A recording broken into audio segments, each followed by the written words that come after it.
मालिका विश्वात नवनवीन मालिका प्रेक्षकांच्या भेटीस येत आहेत। त्यातीलच एक मालिका म्हणजे लपंडाव। या मालिकेच्या प्रोमोने प्रेक्षकांची उत्सुकता वाढवली आहे। मालिकेत कृतिका देव, चेतन वडनेरे आणि रुपाली भोसले या कलाकारांच्या महत्त्वपूर्ण भूमिका दिसणार आहेत। दरम्यान अभिनेत्री कृतिका देवसाठी तिचा नवरा अभिनेता अभिषेक देशमुख यांनी लिहिलेली एक खास पोस्ट चर्चेत आली आहे। कृतिकाच्या नव्या मालिकेतील भूमिकेचा फोटो शेअर करत त्याने बायकोचं भरभरून कौतुक केलंय। अभिषेकने पोस्टमध्ये लिहिलंय की कृतिका नवीन मालिकेसाठी खूप खूप अभिनंदन आणि शुभेच्छा। आजपासून नवीन सुरुवात होत आहे आणि ती चांगलीच होणार आहे। अगदी लहानपणापासून तू नृत्य शिकलीस, अभिनय केलास, तुझं कलेवरचं प्रेम, श्रद्धा, आत्मीयता सिद्ध केलीस, पुढेही करशील। आयुष्यातील कटू आव्हानांना जिद्दीने तोंड देत एकटीच्या बळावर तू वेगवेगळ्या माध्यमातून काम केलंस, अनेक संधी मिळाल्या, काही हुकल्या। ही संधी आणि संघर्षाचा लपंडाव या क्षेत्रात कोणाला चुकला आहे? आता टेलिव्हिजन या माध्यमात सुरुवात होत आहे। पुढे त्याने म्हटलंय, हा मालिकेचा प्रवास किती असतो हे कुणालाच ठाऊक नसतं आणि हीच त्याची गंमत असते।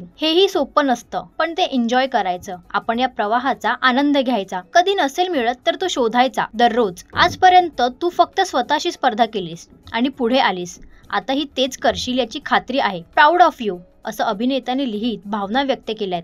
यावर कृतिकाने ही भावूक कमेंट करत म्हटलं, इतकं छान कधी कोणी लिहितं का? Thank you would be an understatement. तुला तर सगळंच माहित आहे। बायकोच्या मालिका विश्वातील पदार्पणानंतर अभिनेता अभिषेक देशमुखने लिहिलेली ही पोस्ट तुम्हाला कशी वाटली हे आम्हाला कमेंटद्वारे नक्की कळवा। आणि मालिका विश्वातील अशाच काही खास अपडेट्ससाठी इट्स मज्जा मराठी या यूट्यूब चॅनलला लाईक आणि सबस्क्राईब करायला विसरू नका।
मराठी मनोरंजन सृष्टीमधील मालिका, चित्रपट, नाटक तसेच कलाकारांबद्दलच्या नवीन अपडेट्स जाणून घेण्यासाठी नक्की सबस्क्राईब करा इट्स मज्जा मराठी या आपल्या नवीन यूट्यूब चॅनलला।